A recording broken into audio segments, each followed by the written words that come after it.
Bonjour et j'espère que vous allez bien. Alors, dans cette vidéo, on va voir le modifier Wave. Déjà, la première des choses, on va remettre les idées à zéro. Tout ce qu'on a eu à imaginer par rapport au modifier Wave, on va le remettre à zéro. Donc, pour cela, déjà, la première des choses, c'est que les gens imaginent trop qu'on ne peut que utiliser le modifier Wave quand il s'agit de faire les vagues, puisque le nom Wave veut dire simplement vague en français. Or, vous allez simplement remarquer qu'on a plusieurs utilisations qu'on peut faire. Donc, par exemple, ici, moi, ce qui m'importe, par exemple, de faire de ce genre de montagnes comme ça, alors vous pouvez le faire avec le modifier Wave. Donc, si vous voulez faire des montagnes qui sont tours, vous pouvez aussi le faire avec le modifier Wave.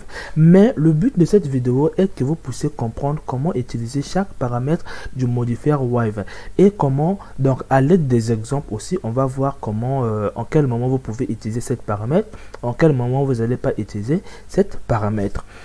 Donc pour cela, on va aussi voir un peu, imaginons que par exemple moi je vais simplement prendre l'image qui se trouve sur le bordure de cet objet, que ça soit un peu plus déformé comme ça. Alors vous allez utiliser le modifier Wave. Je vais simplement vous présenter juste après les exemples auxquels on voit le modifier Wave en réalité. Donc pour cela, on va simplement changer d'application, donc de logiciel. Déjà là, facilement, vous voyez que ça, c'est le modifier Wave parce que ça se répète. Mais ça, ce n'est pas un exemple que je voulais vous montrer. On va commencer par cette image que vous allez voir simplement ici. Comme vous le voyez, même si c'est flou, mais vous voyez cette image, ça, c'est le modifier Wave. Donc, lorsque vous avez des lignes qui se répètent, dites-vous que c'est simplement une déformation qui a été faite avec le modifier Wave. Donc, bien qu'on a aussi d'autres textures qu'on a appliquées, mais vous allez le comprendre. On a encore d'autres images, donc ça aussi c'est le modifier Wave, facilement vous le voyez, mais en fait c'est pas le modifier Wave, mais ça donne l'exemple sur le modifier Wave aussi. Donc vous avez aussi ça, aussi c'est le modifier Wave, au cas où si vous avez déformé votre texture, le modifier peut aussi se déformer, en fait le modifier peut aussi suivre les déformations de votre texture. Donc pour cela, on va aussi voir donc les images que je suis en train de sauter, ce sont les images que nous allons utiliser comme exemple pour comprendre les paramètres. Donc pour cela, on a aussi cette image que vous voyez simplement ici. Donc quand vous voyez la surface de l'eau, on a des rides. Donc les rides sont toujours créées avec le modifier Wave, mais je précise bien que ça peut être mélangé avec d'autres déformations. Comme vous voyez ici, on n'a pas seulement les rides, mais on a aussi d'autres déformations, du coup on a aussi d'autres textures qui est appliquées sur le modifier en question. Donc pour cela, on va aussi voir ici, vous aviez cet immeuble qui a été déformé aussi avec le modifier Wave. Très facilement, vous allez le reconnaître parce que ça fait quelque chose sous forme de vague. Donc nous avions aussi, on n'a plus d'autres images. Donc les images que je viens de sauter, ce sont les images que nous allons utiliser simplement comme exemple. Donc pour cela, on va revenir sur Blender pour voir quelque chose que je veux aussi vous présenter. Le modifier Wave a aussi une partie qui concerne l'animation. Ça veut dire quoi? Avec le modifier Wave, vous avez dans la liste des paramètres du modifier Wave, vous avez ici des paramètres qui vont vous servir de faire l'animation. Donc pour cela, je vais aussi vous montrer l'animation qui se passe ici. Donc avant de le faire, je vais diminuer la qualité, sinon ça va caler. Donc je vais activer les overlays. Je vais passer en outil de sélection et je vais faire monter un peu les objets en haut. Alors, une fois que j'ai fait, nous allons diminuer la qualité. Donc, je vais mettre ici 4. On va mettre ici une valeur de 2. Ici aussi, on va mettre une valeur simplement de 2. Et nous allons lancer l'animation. Donc, vous voyez très bien les déformations que ça donne. Et là, ça disparaît parce que c'est aussi un paramètre qui nous permet de faire disparaître les vagues après un certain temps. Donc, comme vous le voyez ici, ça disparaît. Et là, ça s'applique même avec cet objet. Donc, pour cela, on va créer un nouveau projet pour comprendre cela. Alors, une fois que nous sommes ici, ce que nous allons faire, on va supprimer cet objet. On va créer une surface. Donc, nous allons le faire avec une surface. vous allez venir ici. Donc moi je vais pas utiliser les raccourcis, donc on va simplement venir prendre cet outil là, et là on va augmenter ici, augmenter là, on augmente aussi là. Nous allons le dupliquer. Donc vous cliquez sur votre objet, vous venez dans Object, vous venez cliquer sur Duplique ici. Ça veut dire quoi? On a copié cet objet, on va le mettre à côté. On va utiliser comme tableau parce que parfois vous n'allez pas comprendre les paramètres avec les exemples des images que je vais vous donner, mais je vais aussi vous expliquer ça autrement. Donc pour cela, vous allez venir ici, vous prenez Viewport, et dans Viewport ici, on se rapproche vers cette image. Alors, une fois qu'on a fait, nous allons travailler avec cet objet. Donc, du coup, nous allons revenir seulement sur le type de sélection. Alors, une fois que c'est fait, en première des choses, lorsque vous utilisez les modifiers qui permettent de faire les déformations, il faut que vous ayez plusieurs subdivisions sur votre objet. Ça veut dire quoi? Il faut que votre objet soit subdivisé en plusieurs parties. Donc, pour cela, nous allons venir appliquer les modifiers qui permettent de diviser l'objet. Donc, vous prenez bien subdivision, surface, donc diviser une surface. On clique et là, on met par exemple une valeur de 4. Et vous prenez simple ici. Une fois qu'on a fait, vous prenez ici, vous répétez la même opération. Donc on va pas encore venir prendre le même modifier. On clique simplement sur duplique. Une fois que c'est fait, vous allez maintenant pouvoir être en capacité de prendre maintenant le modifier Wave. Et là, vous avez votre modifier que vous voyez ici. Donc déjà ici, vous remarquez déjà en première des choses. Déjà, il y a une chose que j'aimerais vous montrer. La prochaine vidéo, c'est cette modifier qu'on verra. Donc, ça permet de faire bomber. Comme ça. Donc, ça permet de faire bomber. Donc, on va le voir tous ensemble avec aussi des exemples. Donc, une fois qu'on a fait ici, ce que nous allons faire maintenant, vous voyez que la déformation est grosse. Imaginez que vous voulez étendre votre objet, mais en laissant cette déformation par exemple. Comment vous allez le faire? Si vous faites S, vous voyez bien que la déformation du modifier se fait au même moment avec l'objet. Mais vous, par exemple, vous voulez faire que l'objet puisse s'agrandir, mais sans pour autant le modifier s'agrandisse. Donc pour cela, ce que vous allez faire, lorsque vous allez faire S, ici, comme vous le voyez, je pense que c'est dans objet. Je sais pas. Oui, vous allez venir ici. Donc, vous allez cliquer sur objet et vous allez venir sur appliquer et vous allez cliquer simplement sur ici. Dès que vous cliquez, automatiquement, ça réduit votre modifier. Donc là, on a les mêmes déformations. C'est juste que ça respecte un peu l'agrandissement que vous avez fait. Maintenant, une fois que c'est fait, nous allons venir maintenant voir les paramètres de ce modifier. Donc ici, vous avez en première des choses, c'est que vous aviez les déformations qui peuvent se faire en rondelle. Donc, déplacez simplement votre curseur et là, vous allez voir ce que vous allez obtenir ici. Donc, juste en déplaçant le curseur. Si c'est moi, ça fait comme ça, c'est parce que je viens simplement de faire de l'animation de ce modifier. Donc, alors, une fois que c'est fait, vous voyez bien qu'on peut avoir quelque chose de ride. Si vous ne le comprenez pas, je vais vous montrer les images. Donc pour cela, on va simplement changer ici. On va venir par exemple ici. Vous voyez bien quelque chose qui est sous forme de vague ici. Donc cette vague peut être faite avec... en prenant X et Y. J'espère que vous le voyez. Maintenant, si on prend X, vous allez avoir quelque chose de comme ça. Comme ça. Donc, si vous voulez un exemple, on va venir simplement sur cette image. On va venir prendre, par exemple, c'est quoi ça? Donc, je vais faire simplement échappe. Ok, on va, j'ai sélectionné. Donc, pour cela, on va prendre par exemple cette image. Vous voyez ce genre de déformation qui se répète comme ça. Donc, c'est avec X, Y que vous allez le faire. Donc, j'espère que vous avez compris cela. Maintenant, on va venir sur cyclique. Cyclique permet de ne pas répéter les vagues comme ça. Donc, dès que vous cliquez sur cyclique, vous avez bosse comme ça. Imaginez sur le goudron, je ne sais pas comment on appelle ça, lorsque la voiture parcourt une certaine distance, il y a des objets, en fait il y a un endroit où c'est un peu bombé pour faire ralentir les voitures. Donc c'est la même chose que vous pouvez aussi faire avec ce modifier, c'est de ne pas cliquer sur cycle. Donc si vous faites cycle, alors vous allez avoir des tôles qui se répètent comme ça, donc qui se répercutent. J'espère que vous avez compris cela. Alors, une fois que vous avez compris cycle ici, on va venir sur ici. Donc ça, je vais vous les expliquer, mais on va faire ça en dernier, donc à la fin. Donc pour cela, on va comprendre le follow-off. Le follow-off permet de faire que la hauteur ici puisse diminuer au fur et à mesure que vous vous déplacez ici. Donc j'espère que vous avez compris. Donc, si vous ne le comprenez pas, je vais agrandir ici.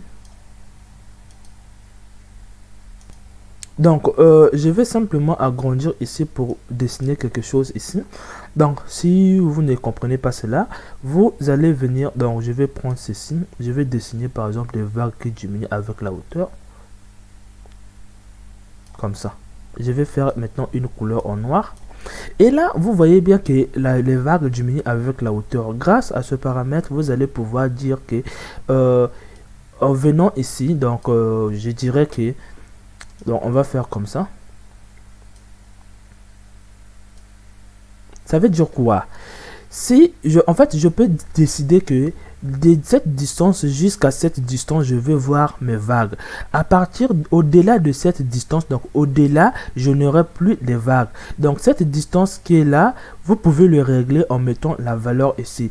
Donc à partir d'ici jusqu'ici, vous allez voir les vagues vont commencer à diminuer. Au-delà de la distance que vous allez mettre ici, donc après simplement cette distance, vous n'allez plus avoir de vagues. Donc j'espère que vous avez compris. Donc ce paramètre qui est là, qui s'appelle le follow-off, permet de diminuer la hauteur de votre objet, comme vous le voyez ici. Donc ça diminue la hauteur de votre objet avec une certaine longueur donnée. Donc si vous n'avez pas compris cela, on va voir une image. Donc on va revenir simplement ici. Donc pour cela, on va prendre par exemple cette image de ride. Vous voyez bien que ici c'est gros, vous voyez bien que ça diminue et ça commence à disparaître avec la distance. Donc pour quitter ici jusqu'ici, c'est une distance donnée. Cette distance, vous pouvez le régler en mettant simplement la valeur ici. Donc si par exemple je mets une valeur ici, donc je vais faire par exemple une valeur là. Vous voyez bien que donc je vais augmenter un peu aussi. Vous constatez bien que la distance là diminue avec, donc je dirais à partir d'ici jusqu'ici, ça fait bien ici 8 mètres. Donc après 8 mètres ici, donc après 8 mètres, vous n'allez plus avoir les déformations. Donc j'espère que vous avez compris cela. Alors vous allez avoir ici la hauteur. Donc vous avez compris que on peut diminuer la hauteur ici avec la distance donnée, mais on peut aussi augmenter la hauteur des vagues ici si vous voulez l'augmenter. Donc en mettant simplement ici, comme vous le voyez, vous pouvez augmenter ici. Donc la hauteur que je suis en train de parler, si je peux le dessiner ici. Donc si je peux le dessiner, je vais prendre cet outil là. Je vais dessiner maintenant les vagues ici, sans pourtant que ça puisse diminuer. Donc si vous voulez pas que ça puisse diminuer, mettez 0 ici. D'ailleurs, on va mettre 0 là et on applique ici, donc comme ça. Donc là, maintenant, la hauteur d'ici là, donc cette hauteur que vous voyez ici. Donc cette hauteur là, c'est la même hauteur qui se trouve aussi ici. Donc cette hauteur qui est là, vous pouvez le régler en mettant une valeur ici. Maintenant, si vous n'avez pas compris que on peut régler cette... En fait, si vous ne trouvez pas les idées en quel moment que vous pouvez avoir besoin de régler la hauteur, par exemple, venons par exemple sur cette image. Venons sur cette image. Vous voyez bien que ça monte et puis ça rentre, ça monte et puis ça rentre.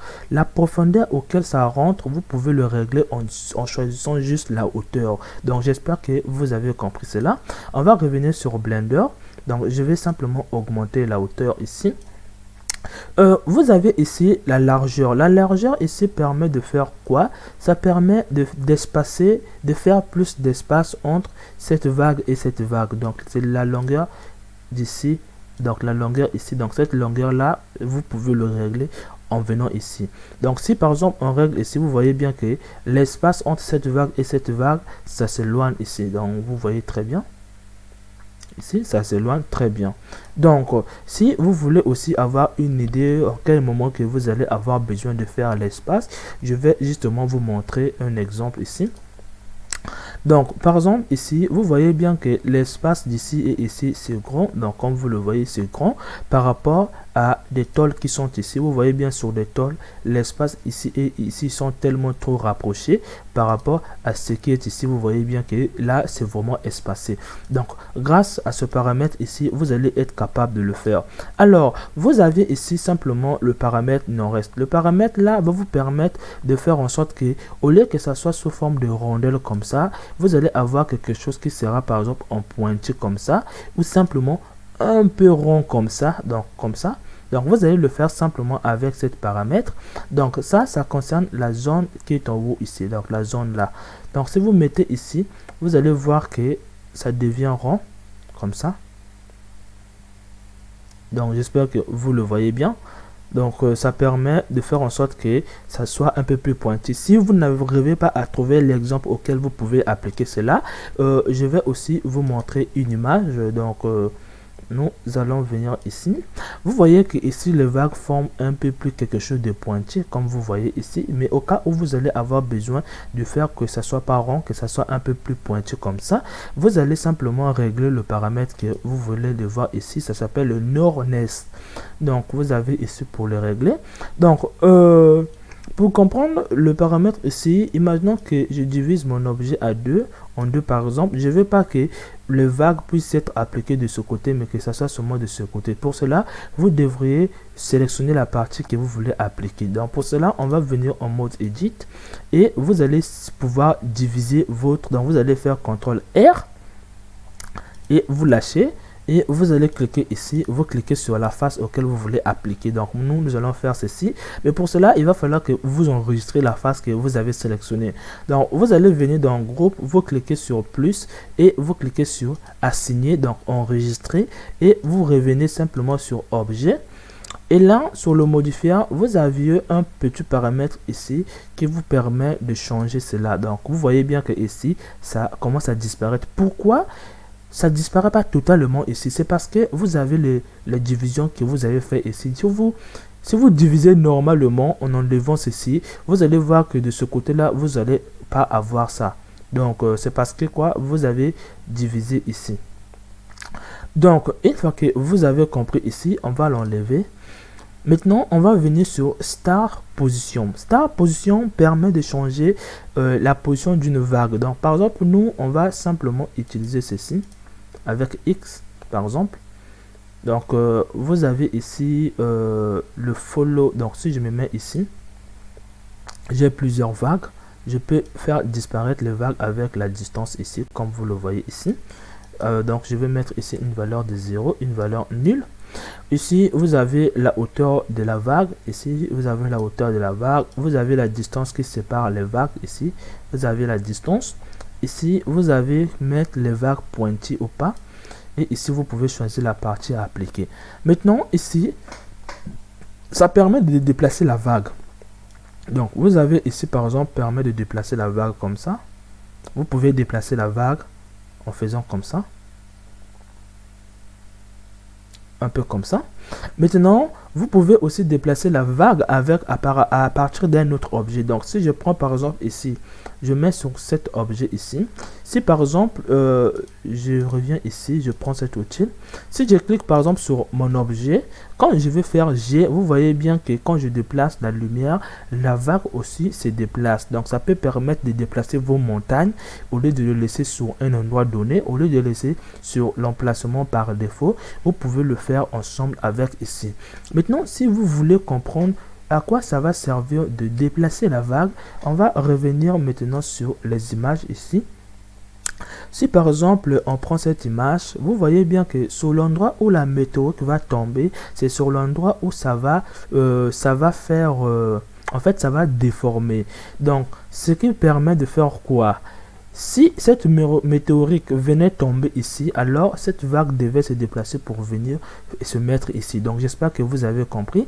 Donc ça permet de changer la position de la vague sur l'endroit où un autre objet va tomber. Donc ici ça permet d'indiquer l'objet qui va tomber au milieu de la vague ici. Donc j'espère que vous avez vu. Maintenant Une fois que vous avez compris cela, on va voir maintenant texture. Donc, on va finir avec le time. Vous voyez bien que les vagues sont trop lisses. Mais au cas où vous voulez déformer vos vagues, comment déformer les vagues ici? Donc, pour cela, vous allez cliquer sur New. Et là, vous allez avoir ce paramètre ici qui va vous permettre de ramener. En fait, ça va vous ramener ici lorsque vous allez cliquer sur le bouton en question. Donc là, vous allez venir par exemple prendre n'importe quelle déformation. Par exemple, moi je prends le cloud. Et là, vous avez ce type de déformation que vous voyez ici. Donc c'est au niveau des vagues ici. Donc avec ici, je peux diminuer la taille ici. Donc j'espère que vous voyez très bien. Donc vous pouvez revenir ici pour voir votre texture ici. Donc cliquez ici pour que ça vous ramène automatiquement ici. Maintenant, une fois que vous avez fait cela, on va maintenant voir le time. Le time offset permet de faire quoi? Vous voyez que lorsque je bouge mon curseur ici, ça y est en train de bouger la vague ici. Mais vous pouvez aussi bouger la vague ici en venant. Vous voyez bien que la vague commence à partir d'ici, et lorsque vous descendez cette valeur, vous voyez bien que le vague commence à sortir comme ça. Du coup, ça peut vous permettre à animer les vagues en question. Donc si par exemple je me mets ici, donc là je vais mettre, donc si vous voulez animer ça, vous enregistrez cette déformation, vous venez ici et là vous pouvez par exemple descendre, dire que je veux m'arrêter. Je vais descendre cette valeur ici, c'est tout. Donc je vais par exemple dire que je vais m'arrêter à cette déformation au niveau d'ici. Donc il faut d'abord déplacer le curseur et vous cliquez simplement ici. Alors lorsque vous allez être ici, vous voyez bien que lorsque le curseur se déplace, les vagues se génèrent aussi. Donc le vague se génère aussi comme vous le voyez. Maintenant, vous allez avoir ici le lifetime, en fait le temps auquel la vague sera visible. Après cette durée, ça va diminuer. Mais malheureusement, moi je sais pas si je mets 1, bizarrement, dès que je fais, ça disparaît après 1 seconde. Ouais, je vois bien. Donc je vais mettre 3. On va voir ici et là vous voyez bien que ça disparaît toujours. Donc je sais pas comment le temps là ça fonctionne, c'est bizarre, mais au moins ça permet de faire la durée auquel la vague sera visible. Vous avez le damping. En fait le damping c'est le ralentissement de la vague. Donc je sais pas si les valeurs les plus élevées permettent de faire ralentir les vagues, mais bref on va le voir simplement ici. Alors le damping, si je peux vous le dire d'une manière très simple, ça permet de faire disparaître les vagues de manière rapide. Donc dès le début, ça va disparaître de manière rapide. Donc si par exemple on met 10 et qu'on lance ici, vous voyez bien que ça disparaît lentement. Mais si par exemple vous mettez par exemple une valeur de 2 ici, donc une valeur 2, et que vous lancez l'animation, vous voyez bien que ça disparaît de manière rapide. Donc ça va accélérer la disparition. Maintenant, on va enlever le damping ici. Donc on va le mettre à 10. Et le lifetime ici, on va le mettre à 0. Donc on va lancer. Et donc on ne veut pas que les vagues puissent disparaître. Maintenant, vous voyez bien que les vagues se déplacent ici. Maintenant, si vous voulez augmenter la vitesse des vagues ici, ce que vous allez faire, vous allez venir simplement augmenter cette valeur ici. Donc plus que vous augmentez cette valeur, plus que les vagues vont se déplacer vite. Si vous diminuez cette valeur, vous allez avoir que les vagues vont, donc en fait lorsque vous allez diminuer cette valeur, les vagues vont disparaître de manière rapide. Donc lorsque vous allez augmenter, comme vous voyez bien, le point vers en fait la vitesse de la vague vers le point de départ si elle est négative. Ça veut dire quoi ça? Si vous faites une valeur négative, en fait les vagues vont se faire de sens contraire. Ça va augmenter et puis ça va venir vers cet point. Mais par exemple lorsque on lance l'animation, on va lancer, on va mettre une valeur de 0.25 ici. Vous voyez bien, les vagues quittent ici pour venir vers ici. Vous voyez bien. Mais si vous voulez changer le sens, que le vague puisse quitter ici pour venir vers ce point, il faudra aller vers les nombres négatifs ici. Maintenant, comme je vous ai dit, si on augmente la valeur ici, vous allez voir que les vagues vont se déplacer vite. Et si vous mettez par exemple une valeur de 0, vous allez voir que les vagues ne se déplacent pas parce que vous avez arrêté la vitesse. La vitesse est égale à 0. Si je mets une valeur de 0.3, les vagues vont se déplacer très lentement comme vous voyez ici. Donc j'espère que vous voyez très bien. Donc les valeurs les plus élevées permettent de faire la vitesse grande. Les valeurs les moins élevées permettent de diminuer la vitesse. J'espère que vous aurez pas de difficultés au niveau de ces paramètres qui est là grâce à des exemples que je vous ai dit. Ça, c'est ça juste des paramètres qui vont vous permettre de faire l'animation de vos vagues. Donc j'espère que vous avez compris cette vidéo. On se retrouve dans la prochaine vidéo.